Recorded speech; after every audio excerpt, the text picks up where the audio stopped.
Hi, my name is Patrick, and I'm the chef and owner at Hey J's Bistro. And if you've ever been to our restaurant and had a delicious steak like this, I'm going to show you today how to take this premium cut New York strip, and we're going to grill it, and it's going to end up just like this, so you'll be able to do it at home.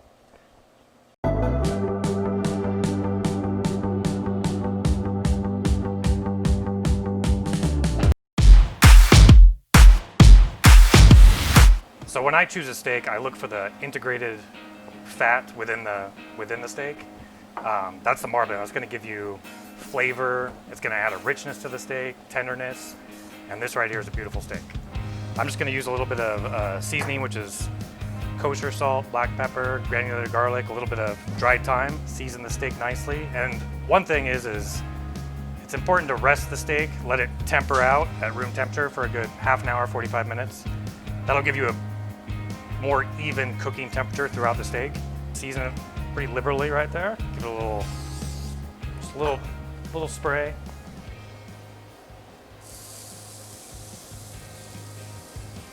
And fire it on the grill. I'm gonna turn the steak and it's probably pretty close. And like if the steak doesn't want to come off the grill on its own, like don't force it because it'll release after a couple minutes. You'll notice the difference. It'll just kind of come up. So you got those kind of nice deep brown lines, and then we're gonna turn it. So you get those pretty diamonds on the steak. All right, so a couple more, 2 to 3 minutes after you turn it, then we're gonna flip the steak. So then after I flip the steak, I'm gonna throw a little bit of this roasted garlic butter on there, let it melt on, and this is something that we sell at the butcher block. It's just basically whipped butter that we add roasted garlic to. There's some fresh parsley, green onions, fresh garlic, and it just adds a deliciousness to the steak. It's a good, easy, simple topping to the steak. So as the steak's cooking, that butter will just melt into it.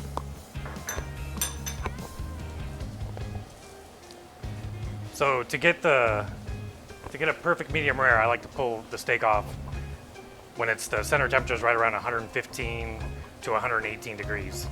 And that's when I take it off, let it rest for a good 5 to 7 minutes. Then you'll have a beautiful medium rare. So we're at 118 degrees. I'm gonna pull it off. Let it rest here. And remember to let it rest for a good 5 to 7 minutes before you cut into it. That's important because it'll seal the juices in, and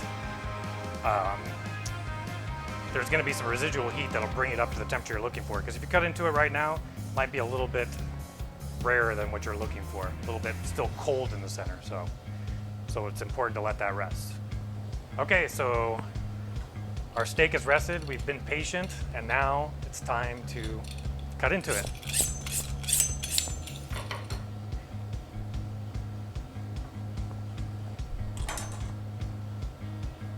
It's beautiful.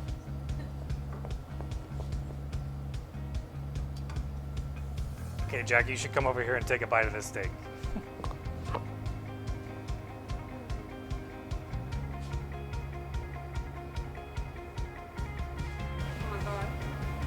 Incredible. All right, good. Awesome. Thank you. Yeah.